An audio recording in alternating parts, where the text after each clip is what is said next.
Selanjutnya, Paguyuban Seni Suwarna Gianyar, Duta Kabupaten Gianyar, akan mempersembahkan tari kreasi Kaniaka Sura.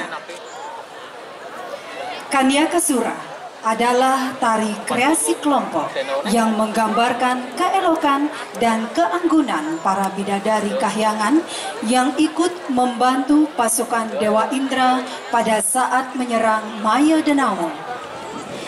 Gerak tari yang ritmis dan indah memadukan dua karakter, yaitu karakter laki dan perempuan, menjadikan tari ini memiliki kekhasan dan jati diri sebagai sebuah tarian kreasi baru. Diciptakan oleh Ibu Cokorde, istri Putra Padmini dan Iwayan Dario dalam parade Gong Kebyar Duta Kabupaten Gianyar pada Pesta Kesenian Bali tahun 2000. Pembina tari Nikade Sudarmanti, pembina taboh Nyong Pande Uripusi dan Iputu Eka Wanayu. Baik hadirin undangan yang kami hormati, kita sambut yang meriah persembahan dari Duta Kabupaten Gianyar, tari kreasi Kaniaka Sura. Selamat menyaksikan.